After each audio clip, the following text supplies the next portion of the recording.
lunch.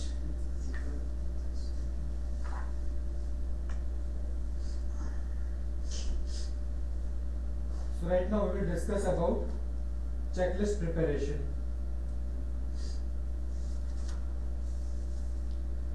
So what checklist we are going to prepare? Now suppose we want to audit something, then we will see the entire information from the previous audits. What was audited previously, what were the non-conformances which arose in the previous audit, and based on that we will prepare the checklist.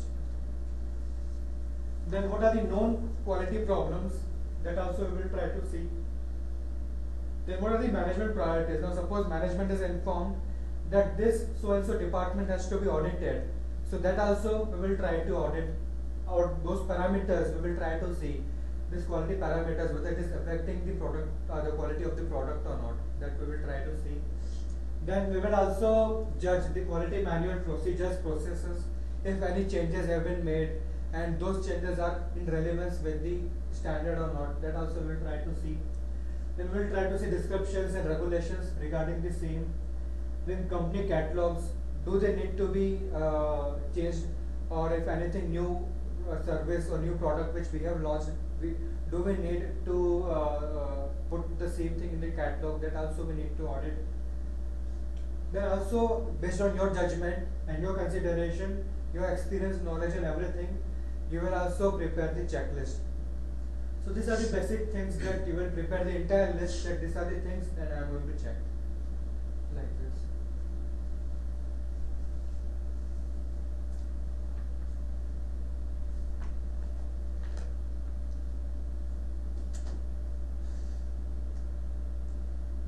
So how do we use the checklist? Initially, we focus on the essentials, the main things, and based on the main things, we prepare the checklist, the main process, the sub process and the partial process. So we are going to audit the entire all three things. If sub process is audited, it means the main process is also audited. So it is an aid to audit planning, the use of checklist. We can plan the audit, that this is the thing we need to audit, and we can maintain the directions of the audit. Yeah, otherwise what we are auditing something else, we will go out of directions. And we can permit continuity. Now suppose in the middle of audit we will stop and we will try to think, oh, what is the thing that what I have to audit, something of that kind. So that shouldn't be. So we will permit the continuity of the audit. So these are the use of checklist.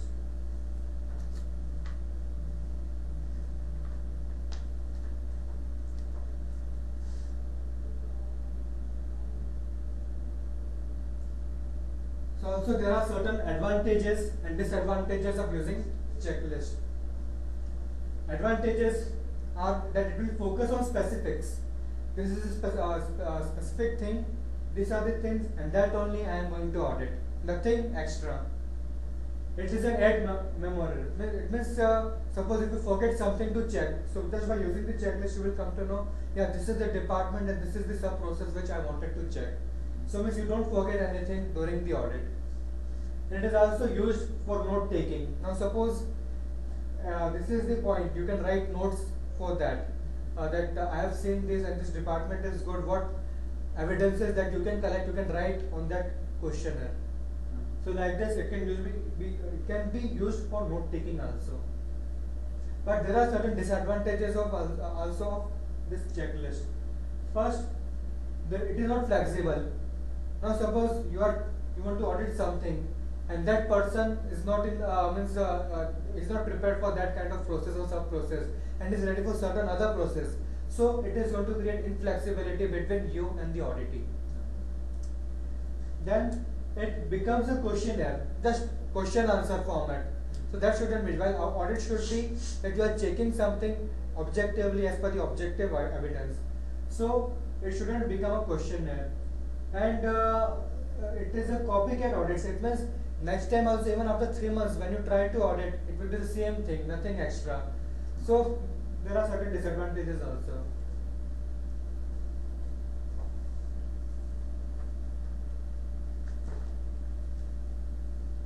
This is is the sample audit checklist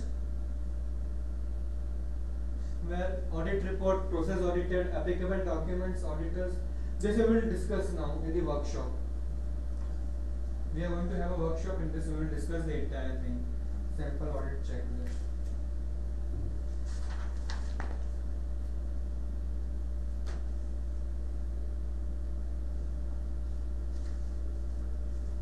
Now about performing an audit. How do you perform an audit? Initially you will start with your introduction, with the meeting. You will introduce yourself and then you will carry out the audit. Examination is audit. You will carry out the audit and in the final meeting you will convey the audit results. And these are the results of the audit which I have performed, and this if there are any non-conformances, then you will agree with the auditee and you will give them a corrective action note.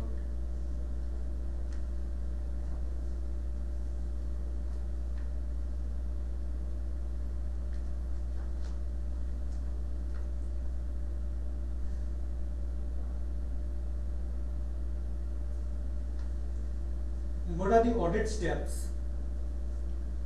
Initially, we will carry out opening meeting, carry out the audit, discrepancy recording, planning the closing meeting, and then you will close the meeting. Same thing, explain somewhat brief. Any doubt on this?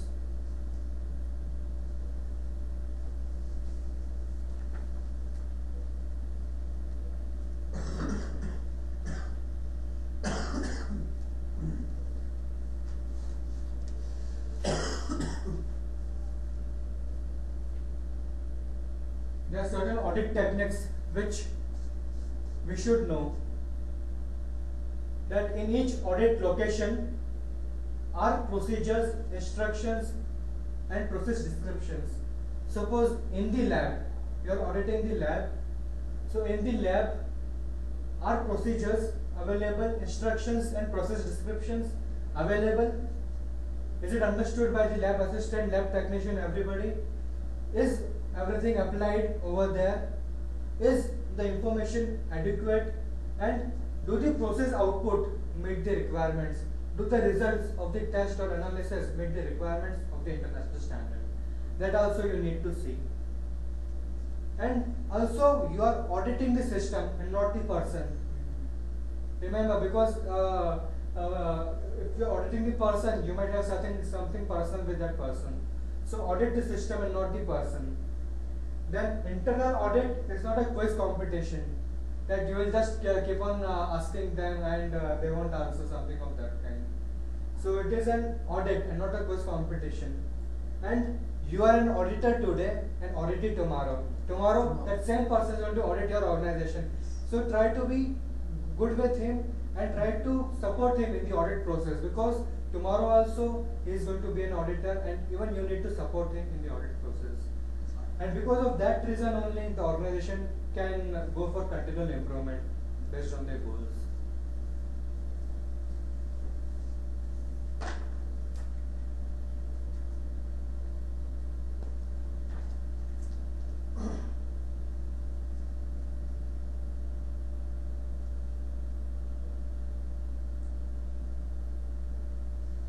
Now we will see the audit interview. Now the biggest challenge for the auditor is to deal with the people. A lot many people, they are not confident in dealing with the people. How to ask the questions, what to ask. So there is certain kind of inconfidence in them. Then interview techniques are also essential. The person should know how to conduct the interview. And then good interviewers, they ask and listen. They will try to listen more and very few are going to talk. And talk to the right people, that is those who are responsible, that is departmental heads and those people only, and not to the people who are not responsible for that process. So talk to the people who are directly responsible for that particular process, as we are carrying out the process audit, system audit. So politeness, controlled informality are conducive to good communication. If we are polite, then we can communicate much better.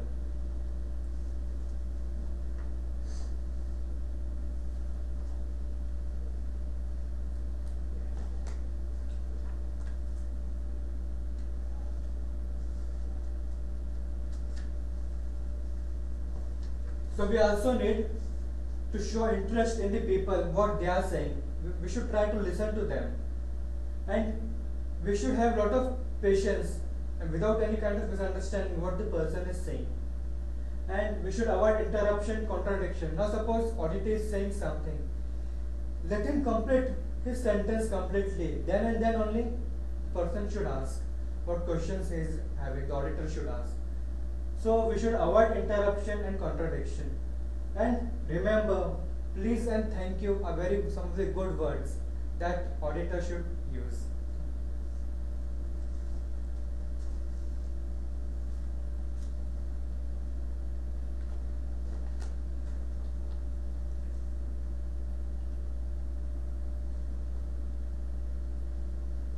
Now how we will perform the audit interview?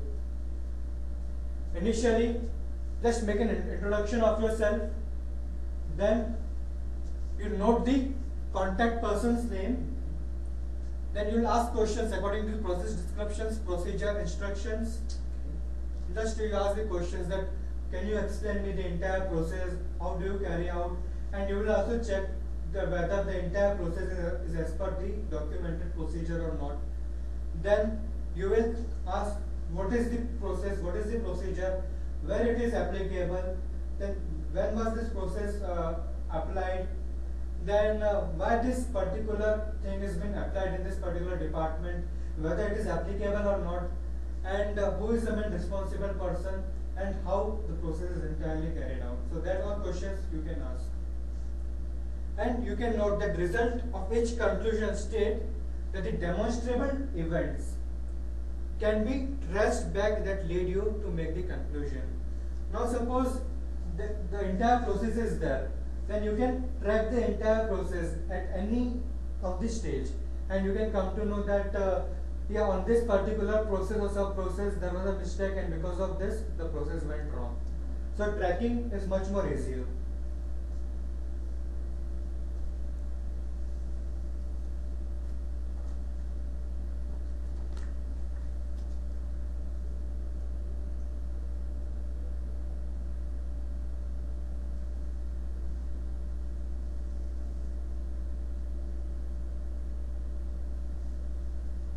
Now you will see the objective evidence. Now evidence that can exist.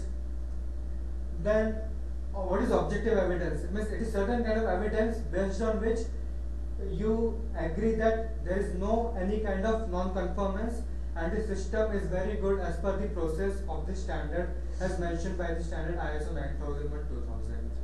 So that is called as objective evidence. So in that department you will try to search the evidence which is existing for that particular process. Then that evidence is not influenced by emotion or prejudice.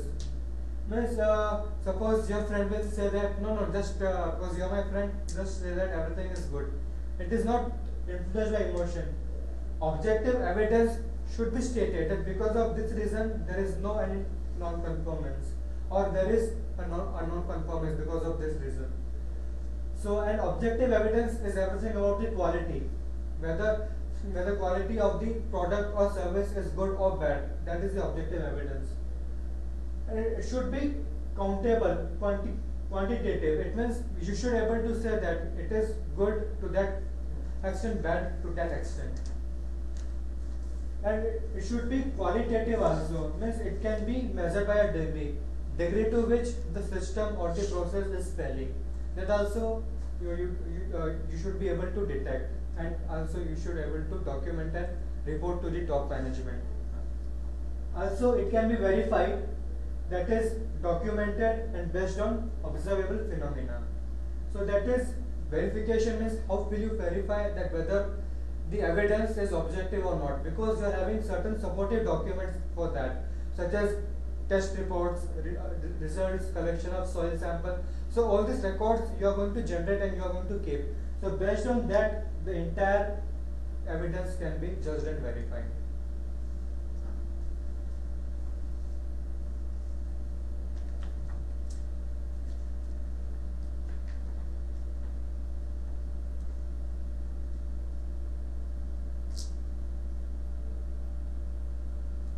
So what are the auditing methods?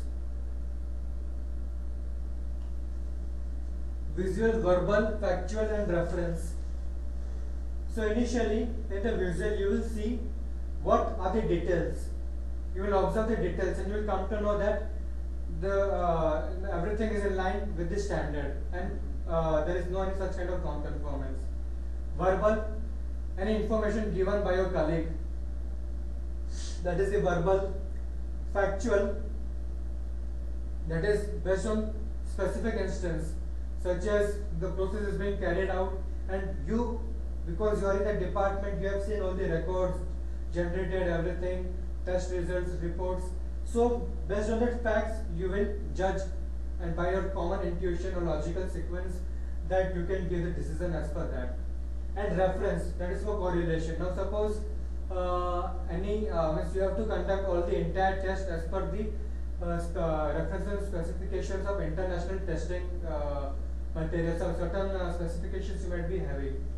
So this you can use as a reference and you can use as a correlation whether the test has been carried out as per the international standards or not.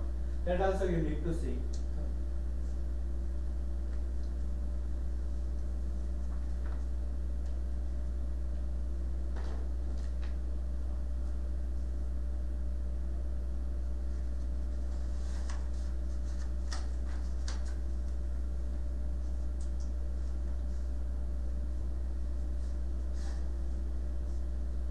Also, the auditor must develop the habit of note taking. Now suppose you are going for an audit without any pen, paper, pencil, anything. So is the auditor good or bad? It's a bad auditor. So auditor should develop the technique of note taking.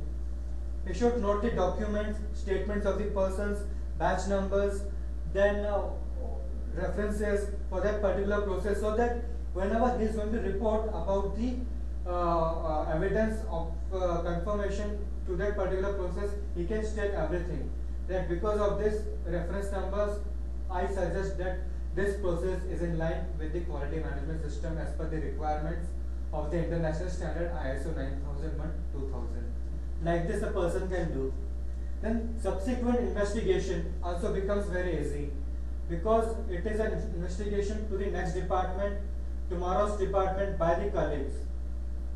So even if suppose after 3 months you go on vacation and your colleague is auditing that department, so he will have the entire backup of everything, that this was the audit, this was the thing done, and because of this this conclusion for the audit has come.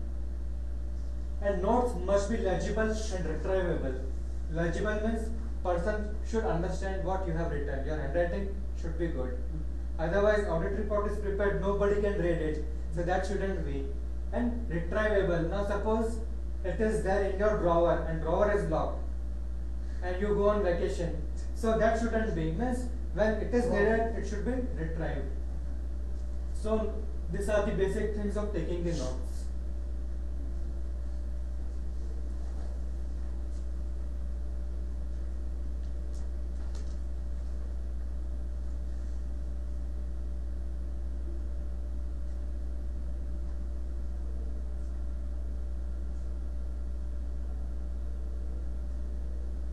So what are the human aspects of the good auditor?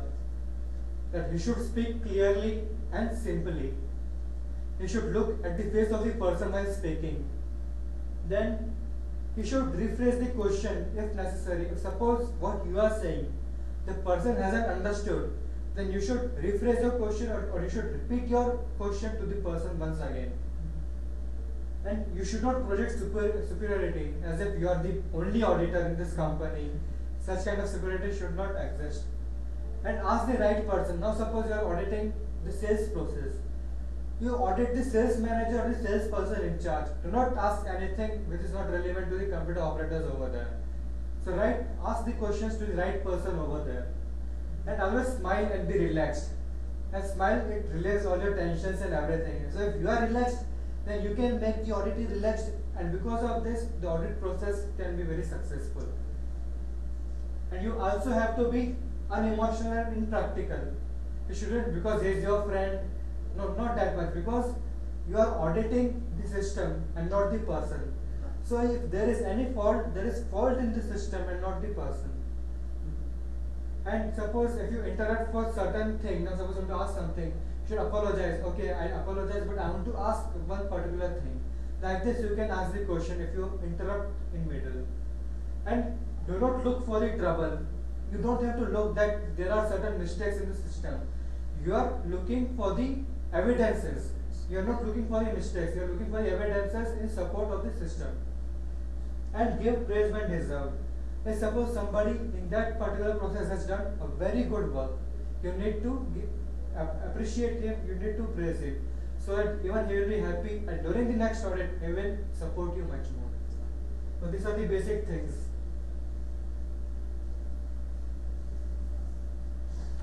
So everything good we have seen. Now we will see what are the bad things that auditors shouldn't do.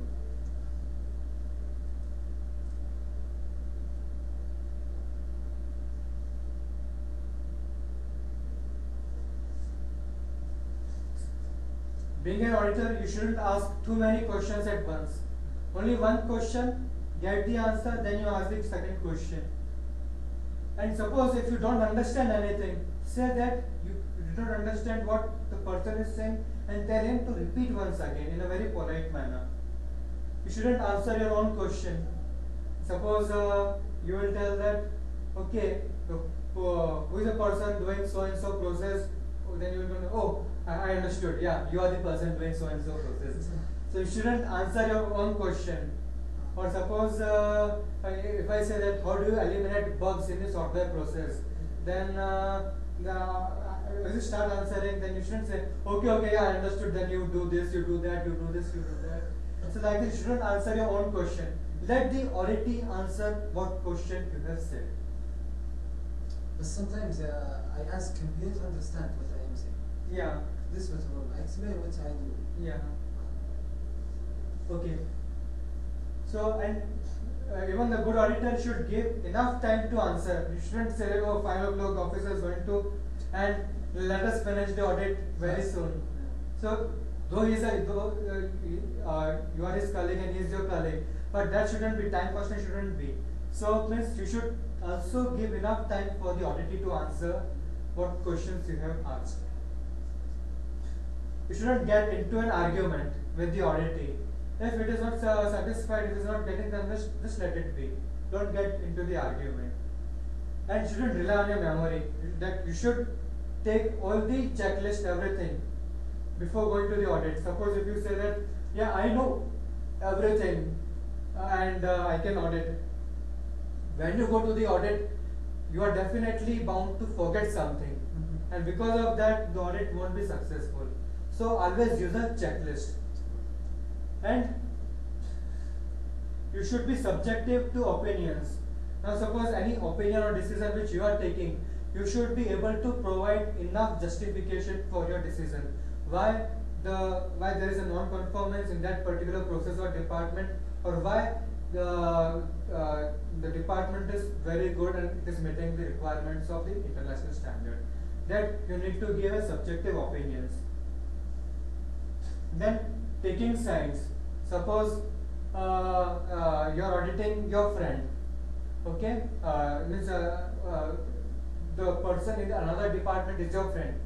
So you just takes his side and just audit anyhow, because it won't give a good audit. And you shouldn't criticize individuals.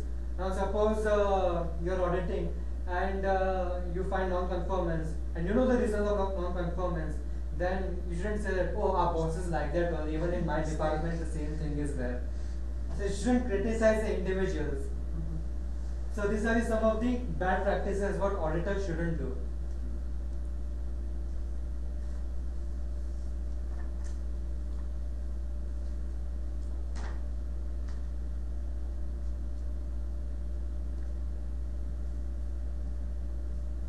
Let us concentrate on questioning techniques.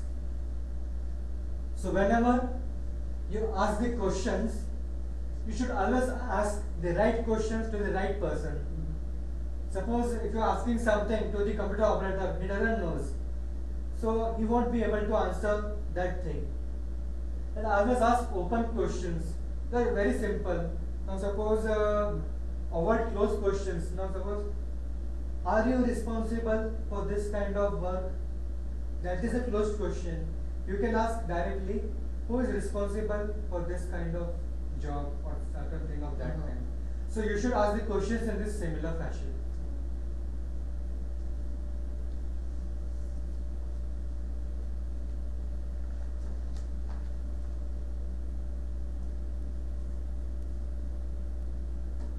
And when you ask, you should always ask one question at a time. And do not propose or opine that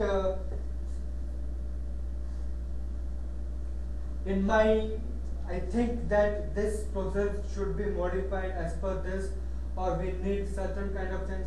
You are not going as a consultant to that department, you are going as an auditor. Just you have to audit and you have to come back with the results of the audit.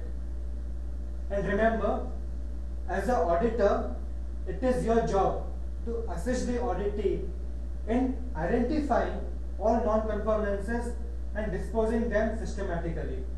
You are helping the auditee so that whatever non-conformances are there, that will be improved, and because of this, the cycle of continuous improvement will be applied and the organization can run into benefits. So audit should always be a value-adding process. Immediately after the audit, the person should feel, oh, means there are not many good suggestions which I have got, and I will try to improve the process.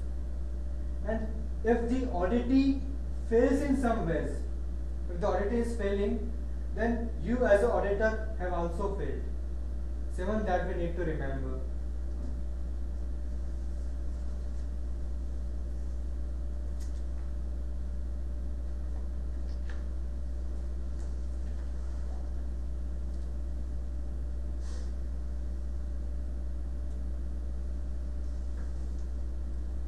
And what are the auditing techniques?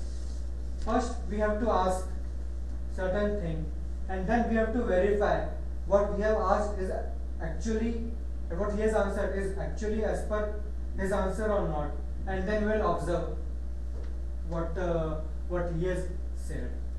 So these are the auditing techniques, basic auditing technique.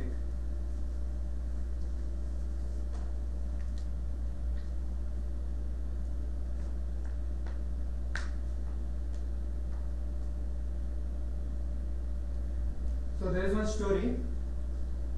There is one husband with 5 wives. Of 5 Wives.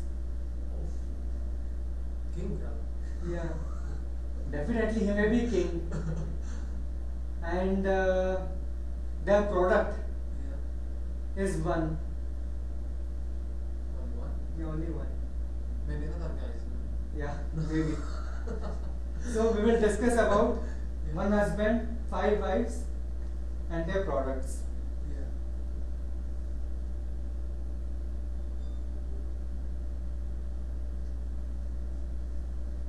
So which are the 5 wives? 1, 2, 3, 4, 5. And this is one of the husband, H. Uh-huh. W for wife, H for husband, and product is S. Show me. So this is the technique where you can remember such things. So what, why, where, when, how, who and how. These are the things that you should ask. Now what is the process? Why this process is required? Why this modification is required in this process? Where it is applicable? When this process was implemented? Who is responsible for this process? And how this process is being monitored? That you can ask. And 7th friend, that you can say, can you show me the records of the collection of soil samples, the records of the lab analysis, or that you can ask. So these are the auditing questions that you can ask to the auditee.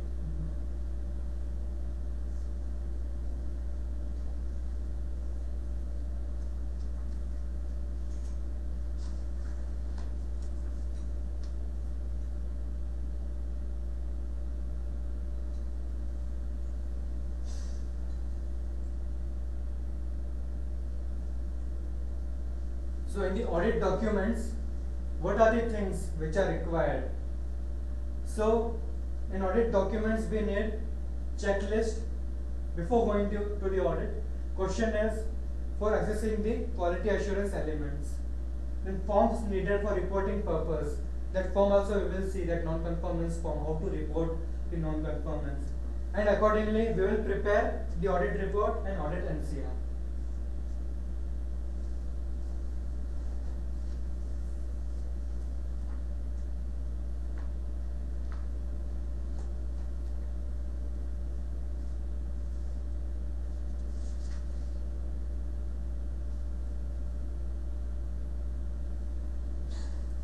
Now what is discrepancy? Means that is a condition adverse to quality. You are not satisfied with the requirements of that particular process. So that is called as discrepancy. So it is a violation of specified requirements. It means the conditions of the contract are not met as per the Aramco's contract or some certain thing of that kind. Or of the quality standard, example ISO 9000 British standard 5750. Or it is not as per the quality manual, which is stated that do what you say what you do, and document what you did. It is not as per the documented policy procedures, and the objectives are not being met. Then all the procedures and work instructions are not being followed, which are given by the top management. And there is a violation of regulations and the product standards. Now even in Saudi we are having this SASO, Saudi Arabian Standards Organization, where there are certain regulations for the different products. So when if it is not followed, then there is a violation of local regulations. So in such case, we say that there is a discrepancy reported in that particular process for the product.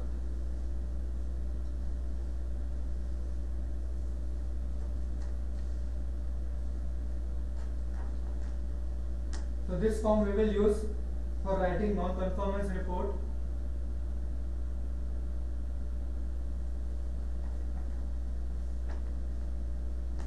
We will come to that during the workshop. Just I am showing you. This is internal quality audit report, how you have to write. That also we will try to see.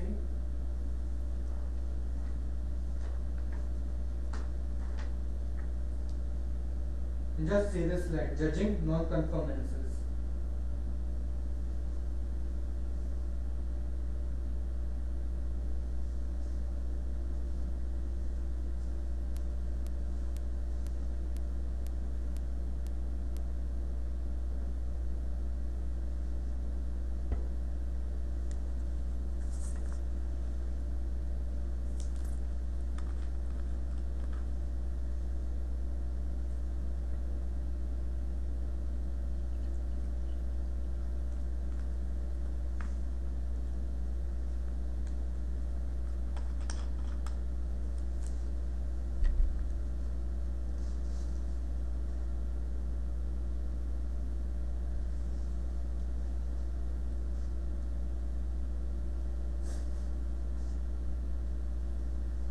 So whenever you judge the non-conformance, if there is a non-conformance, then there is something which is not as per the policy, or it is not as per the procedure, or the non-conformance is not as per the standard, or any practices or the instructions, or it is not as per the requirements or the regulations as laid down by the government.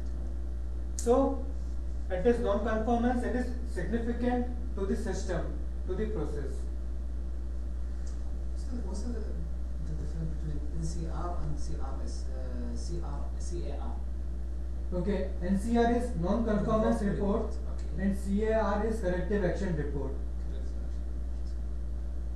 Report or request, we can say anything.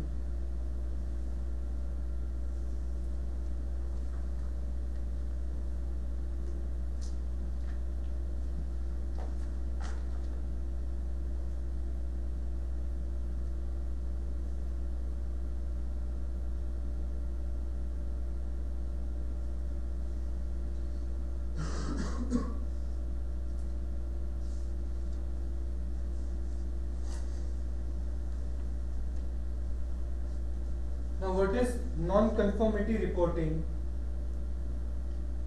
So what is the definition of non-conformity? That is NCR, what you were saying, asking now. The definition is, it is violation of specific requirements. specific requirements are not met, then we say that that particular clause has been violated. And it is about establishing facts at all times. And how do we write the reports, NCR report? That based on that fact, you are writing that this particular process is in line, or it is good or bad, or there is no any such kind of non-conformance in that process. So there should be certain fact, and for the non-conformance you should agree with the process owner or department before leaving. Now suppose you have given the non-conformance to your colleague's department, but your colleague should agree on that non-conformance. It shouldn't be that you have said and he says no and you both find each other and you leave the department directly. Even that shouldn't be. Even the auditee should agree on that particular non-conformance. And discrepancy statement should be retrievable. Now it shouldn't be locked in your drawer when you go for vacation, okay? It should be retrievable. It should be factual.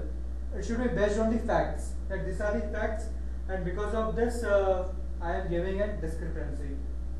And state where was the discrepancy, what was the discrepancy, and who were the people involved in that particular process or standard, and say why it is discrepancy, why it is not according to the specific requirements. It may be either due to standard or the violation of local regulatory requirements, or it may be anything.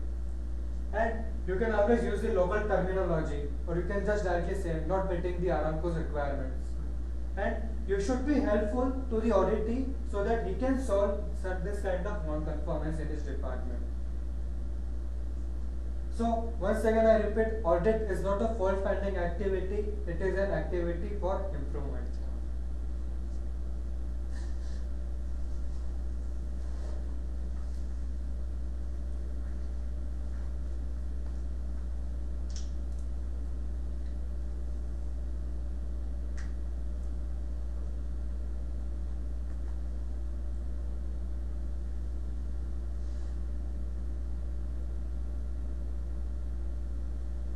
So what can be a deviation or a non-conformity? So deviation will be a non-conformity for one of the following three reasons. The written procedure or policies do not comply with the requirements of ISO 9001. Now the policies start something different, the procedure is different. Now based on the procedure you are not testing, not doing the lab analysis, it means there is a non-conformance. The written policy or the procedure has not been put into practice the way the procedure or policy describes. If there was certain procedure to prepare the software, if it is not, procedure is already there, but it is not put into the practice, it is not being followed by the employees of that particular department, it means there is a non-conformance. The same problem was the data for maintenance. Yeah. Recycling file, not put it in the Yes. system. And also the practice, what is actually being done is not effective and the required output is not produced. So that also the practice has to be effective.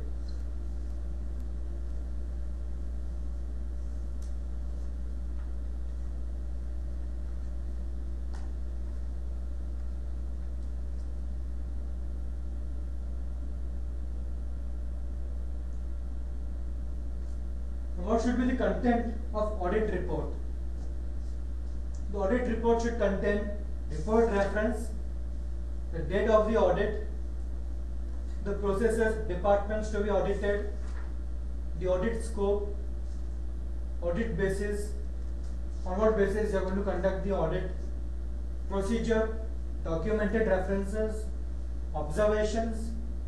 Then you will also write the corrective action schedule that within 2 months the non-conformance has to be closed, and follow-up recommendations that after 2 months I will come and visit and I will see that whether the non-conformance is still there or the non-conformance is closed, and report distribution list, to whom this report is being distributed, that is the top management, the quality department. Like this, you can make the list of the report distribution.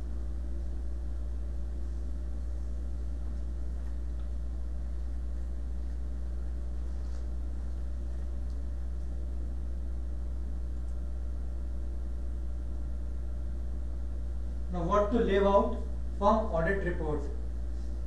That is insignificant details. Certain details which are not required, that you can leave it. Confidential information, something very confidential about that person or that particular department. Or suppose if you are auditing the nuclear, if you write anything confidential in paper, then it is not good. Any point which is not discussed, certain thing you have not discussed with your colleague in this department, but you write it on the audit report, and when the report goes to the GM, then he says that, and when he makes you both sit together, then it shouldn't be that whatever you have written, the point was not discussed at the time of audit.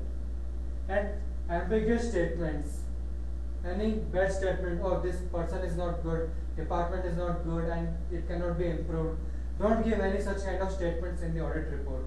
Plus, you have to submit your report, whether there is non-conformance or not, that's all. And shouldn't give your opinions, that this is my opinion that this department is good or bad, or it needs certain things of things. No, don't give your opinions, just you are submitting the report and not your opinions. So these all things you have to leave out from the audit report.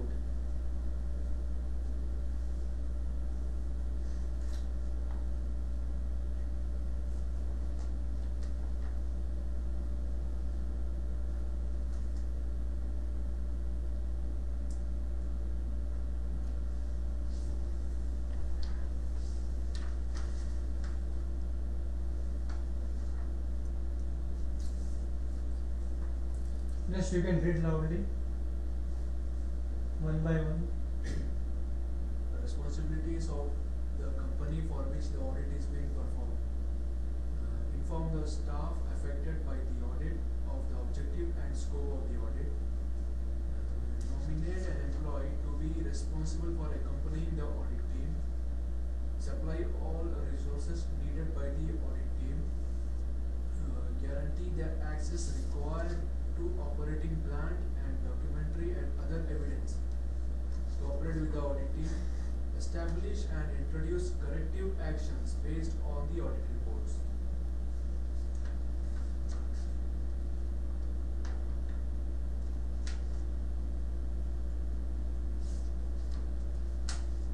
So anything which you did not understand, you would like to ask?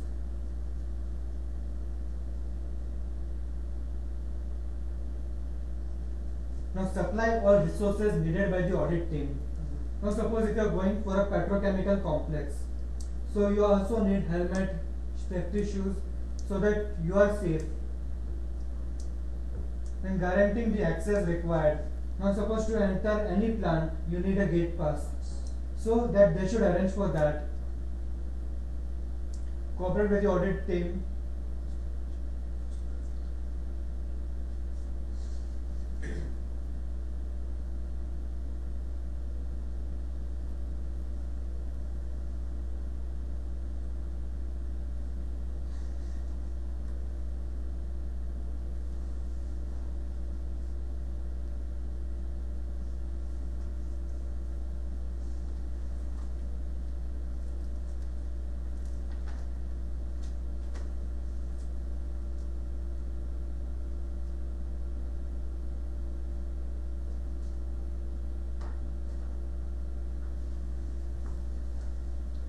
Now, what are the auditee reactions? How we should react with the auditee after the findings? Then we have to review the findings regularly with the auditee, and we should now for the authority, patience, and politeness. With authority, you have to give your decision to them, but it should be with good patience, and you should be also polite when you give your decisions on them. Then, if there is any certain kind of anger, then you should explain patiently. Then, divisionary actions. Now you have to plan throughoutly and keep the objective of the audit clear. You shouldn't get diverse of the audit, that there was certain thing to be audited and you have diverged from that main thing. You are auditing something else. So you should plan your audit well advanced and keep the objective of the audit very clear in your mind. If there are any certain internal conflicts between departments and departments, then you should handle that conflict with tact and patience. And there is always a continual challenge, and you should accept this challenge in a very objective way. And enlisting help. Now suppose you need any certain kind of help, then you should be able to protect the sources and collect the facts.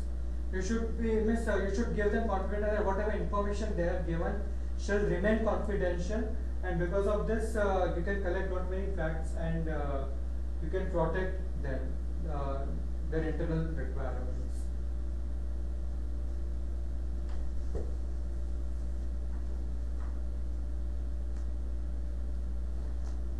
Now we will see how audits are.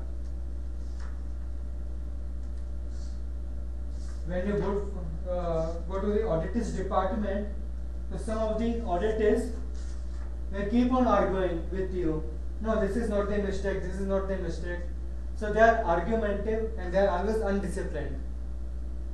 They are dishonest. They won't tell anything honestly. And they are opinionated. They will say that in my opinion, it is not a non-conformance. They are very impatient and inarticulate. They don't have any patience. They try to see that the audit finishes very quickly. They are very lazy and apathetic to go for any such kind of corrections or corrective actions which is given by the auditor. And so some of them are very domineering and rude. They say that it is not a non-conformance, why you are giving me this? They keep on dominating such kind of things. So they dominate the auditor.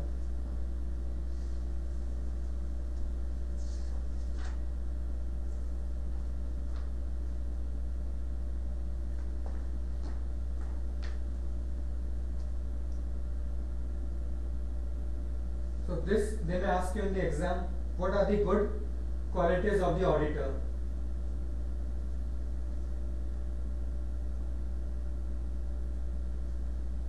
So audit should be very objective, it should be fair, it should be through completely, you should be able to audit the entire department or the process. Then communication should be there at all the levels of the organization, and audit should be in a very friendly manner.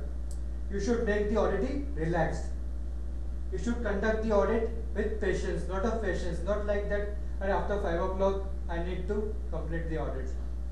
You should have lot of perseverance for doing the audit, and you should remain very calm under the pressure.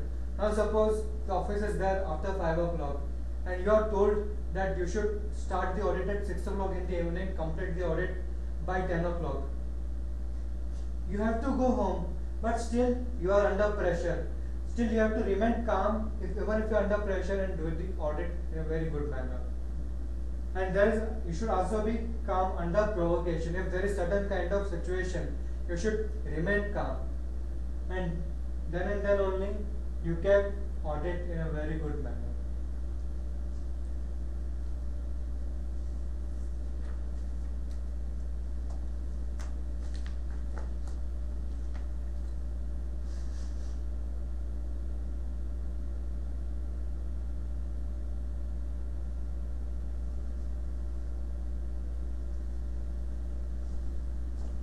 So what is undesirable auditor traits? The auditor should not be a nitpicker. Just for small things, do the bigger means even for small things, you will just write in the NCR report, or which is not applicable for that. Egoistic. My department should be good and that department should be bad. That ego should not be there in him. He shouldn't use any such kind of foul language. He shouldn't be lazy. He shouldn't get angry easily. And he shouldn't have any such kind of inferiority or superiority complex. Oh, my audit is always good. My department is always good. That shouldn't be there. And last but not the least, you are going for the audit and not for the gossip. What is happening in that department and a lot other things. And audit will remain on the one side and gossip will start of here and there, what's there going on in the country, what's going on over there. So the auditor should not be a gossip monger.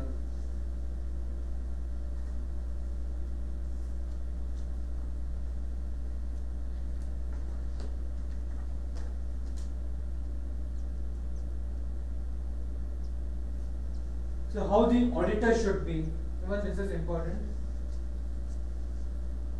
He should be mature, enough mature to conduct the audit. He should be very tactful, inquisitive, hardworking, honest, unbiased, just like the third party or the third umpire in the cricket. Good communicator, whatever he says, it should be communicated to the entire department. He should have a very good analytical mind. His mind should be very cool for conducting the audit, so that he doesn't, even if it is a non-conformance, he shouldn't give a conformance to that, or vice versa for that. He should be punctual on time. If suppose the audit has to start at 3 o'clock, he shouldn't reach there by 3:15. He should always be on time, so that he can conduct the audit in a very good manner. And he should be a team man. Means he should able to coordinate his team in a very good manner.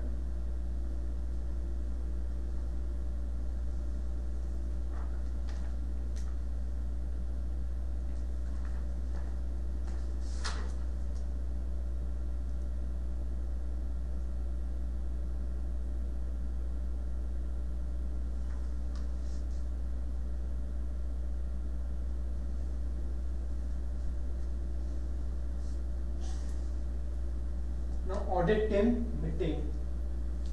Now suppose you and your colleague are going for the audit. Department is very big. Instead of you going alone, you and your colleague are going.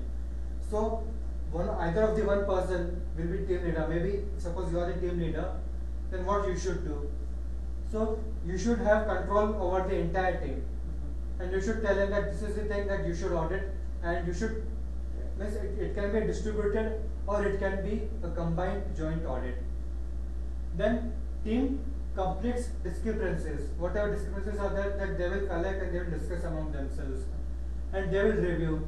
And then team leader is going to prepare the report and the summary that this is the discrepancy which we have found in that particular department.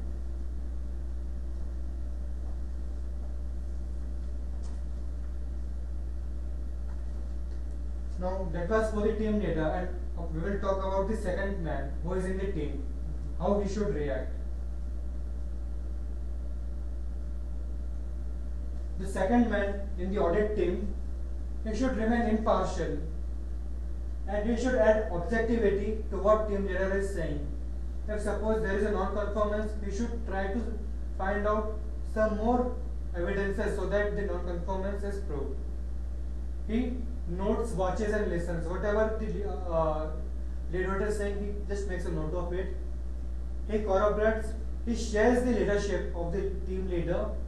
He is also a timekeeper. If suppose the audit is going out of time and the team leader is not knowing, he will just tell the team leader, oh, we are going out of time right now, we need to complete the audit, or we are having enough time so that we can continue the audit much more. And also that he may be a special expertise. Now suppose I want to go for an audit of any particular lab. I am not having that much knowledge because I am a chemical engineer. So what I will do, I will hire your service for one day, and you being a technical person from the analysis of the labs, so you will give me the guidance how to audit that particular process or department. So you will, just by your expertise, you will guide me that this is the way, this is the process, and based on that process I will try to audit whether that particular process is right or wrong, or whether it is meeting the technical specifications as per the requirement of quality management system standards. So that also we will try to see.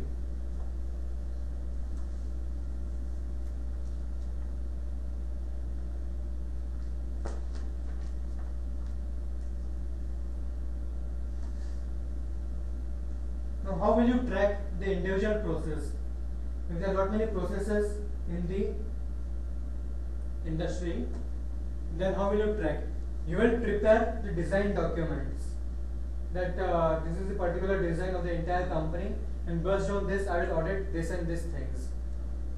Control of non-conforming components. You will try to track what are the non-conforming things and you will keep a track of that. You will also see whether there are any customer complaints or processing complaints, and based on that complaints you will try to find out whether that particular process is good or whether it is that process is being understood by the relevant person of that particular department or not.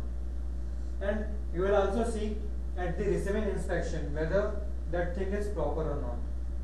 So in that way you will try to track individual process.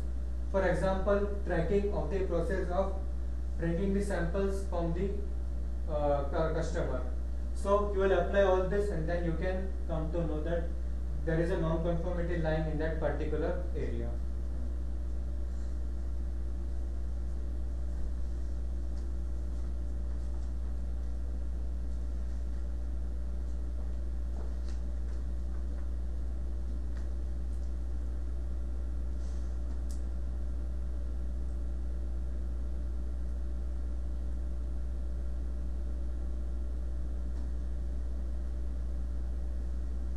Now we'll discuss on the audit results. So audit results can be minor, very small errors, or those errors may be happening but too frequently, and too many minor errors, or inadequate controls of the entire process. If there is certain machine which cannot be controlled, so this may be the corrective action. Based on this, we can give corrective action to them, because these mistakes are very small.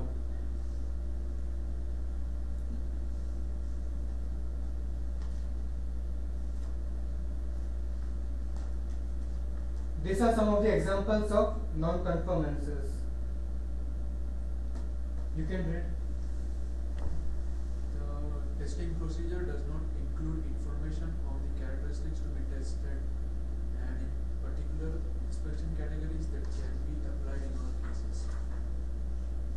The calibration period was exceeded for several pieces of testing equipment. There is no evaluation of quality capability of various subcontractors. Several pieces of testing equipment are unsuitable for testing according to the regulations. Examples of these examples of So anything you would like to understand?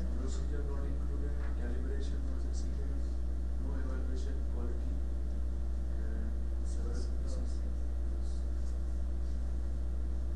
This is more applicable to your company. Yes.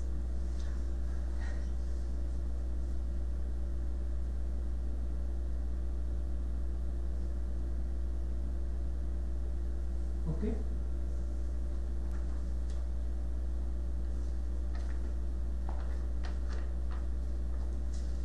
You can read this.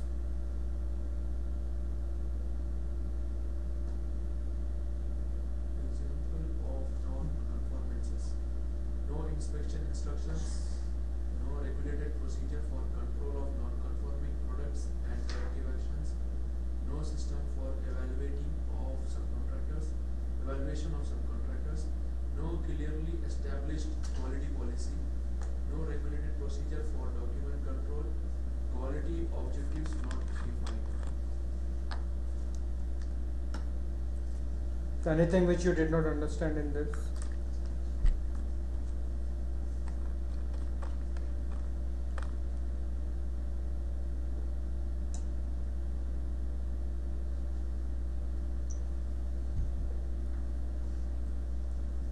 There is no regulated procedure for control of non-conforming products and corrective actions. Means whatever procedures which have been prepared. Now suppose for your testing of the particular soil, all these procedures are as per the international regulations, and this whatever you are testing is not as per those regulations, so it is a non-conformance. So no regulated procedures for the control of non-conforming products and corrective actions.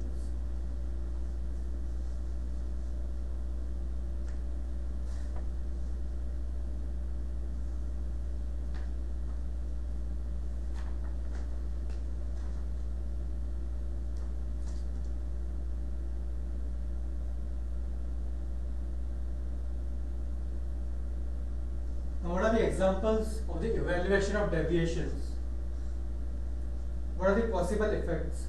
Now, suppose if the drawing is incorrect and we are constructing the entire building, what will happen? The building will collapse because of supports and everything. So, serious functional problems that is in the component, it could affect safety functions also. Now, suppose for the cooker, pressure cooker, if the safety valve is not designed properly, then there can be a very serious hazard. Now suppose this for the water bottle and the cap. If we are not manufacturing as per the design, the cap cannot fit on the bottle. So designs are also much more important. So this can be some of the deviations.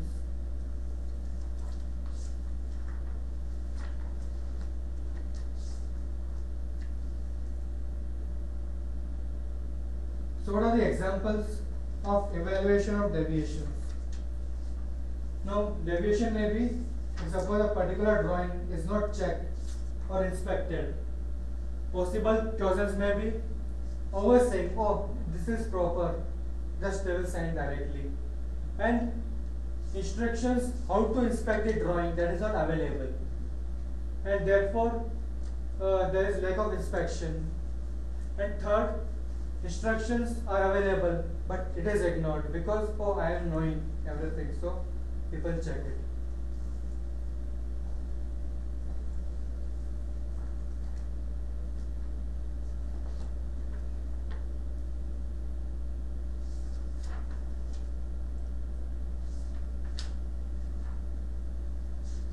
Then we will make an analysis of the audit. We will try to see what are the number of major discrepancies raised, or what are the major non-conformances. Number of system discrepancies, that is no system against the standard. Against the standard, the entire system is failing. Then number of implementation discrepancies, that is where there is a stated system but people are not operating it. It is already there but people don't follow. The number of effectiveness discrepancies, that is where there is a stated system but does not achieve the specified requirement in practice. Even that you need to see. And number of discrepancies against each clause of the standard. Based on each and every clause, you need to determine that whether it is a non-conformance or not. So this is the basic analysis how you have to do the audit. We will learn more when we conduct the workshop.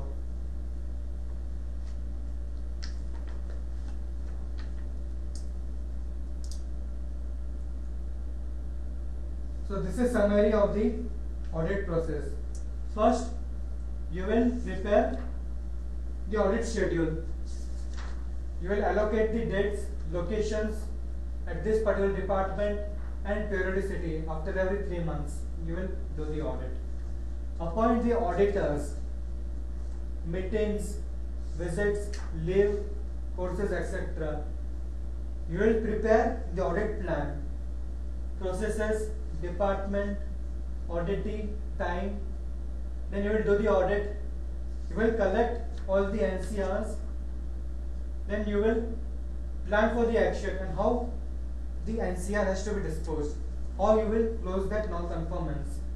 And if re-audit is required, then you will conduct the re-audit and then you will close the non-conformance report. And after that, you will maintain all the records and all the records will be legible. Everybody should understand your handwriting, retrievable, everything.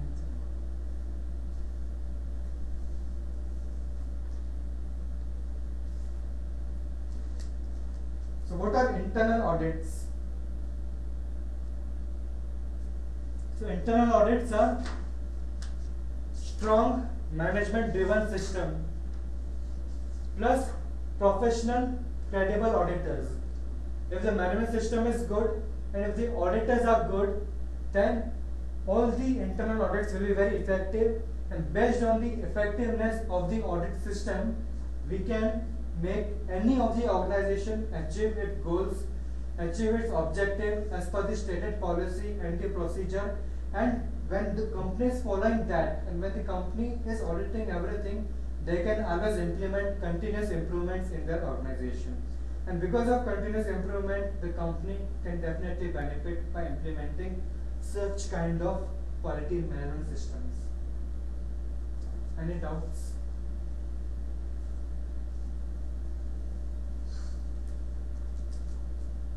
So now we will conduct the workshop after a small break.